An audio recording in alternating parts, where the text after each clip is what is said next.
విషయం రాజకీయ కోణంలో విషం జిమ్ముడు తప్ప రాష్ట్ర ప్రయోజనాల కోసం వారు ఏమైనా సూచన చేసిండ్రా? ఇట్లా ఉంటే ప్రజలు అక్కడ కూడా ఉండనియరు అధ్యక్ష. కాబట్టి ఇప్పటికైనా మన సూచనలు చేస్తే తప్పకుండా, ఎందుకనంటే వాళ్ళు 10 years ప్రభుత్వంలో ఉన్నారు. తెలంగాణ స్థితిగతులు ఆర్థిక వనరులు వాళ్ళకి తెలుసు కాబట్టి డెఫినెట్గా వాళ్ళ ఎక్స్పీరియన్స్ నుంచి రాష్ట్రానికి ఏదైనా ప్రయోజనం ఉంటే డెఫినెట్గా తీసుకుంటాము. చివరిగా ఒకటే ఉదాహరణ, 95 నుంచి 2004 వరకు చంద్రబాబు నాయుడు గారు కొన్ని విధానాలు తీసుకొచ్చిండు.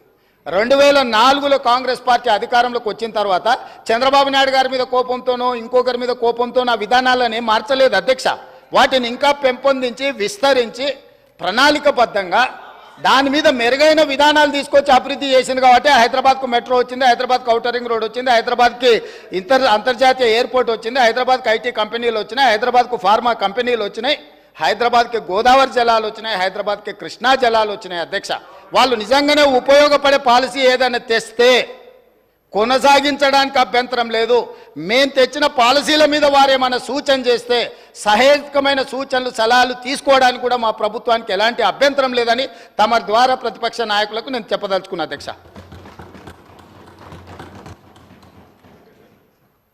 I thank the Honorable Chief Minister for his intervention, sir.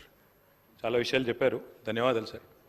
గౌరవ ముఖ్యమంత్రి గారికి నేను అనేది ఒకటే సార్, మీరు పాలసీలు తెస్తామన్నారు. ఇప్పటివరకు అయితే తెచ్చిన పాలసీ అయితే ఇది లేదు.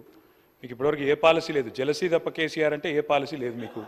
అది మీ ప్రారంభం, మేము చేయగలిగింది ఏం లేదు అధ్యక్ష. వారే అన్నారు అధ్యక్ష ఇది ముఖ్యమంత్రి గారి స్టేట్మెంటు పత్రికల్లో వచ్చింది, నేను వారికి పంపిస్తాను, దయచేసి చూసుకోండి. మహేశ్వరం వెళ్ళినప్పుడు ఏం చెప్పారు? New York like city to be developed at Maheshwaram. ఇది నేను చెప్పలేదు, ఇది ముఖ్యమంత్రి గారు చెప్పినట్టుగా పత్రికల్లో వచ్చింది. తప్పైతే ముఖ్యమంత్రి గారిని చెప్పమానండి. ఇది రెండోది చెప్పారు అధ్యక్ష, Thames like make over for Musi. ఇది చెప్పారు, అంటే లండన్ని మూసీ కాడ కడతాము, మహేశ్వరం కాడ న్యూయార్క్ కడతామని వారు చెప్పారు, చూసుకోండి. రెండోది అధ్యక్ష, వారు కొన్ని ప్రశ్నలు అడిగారు.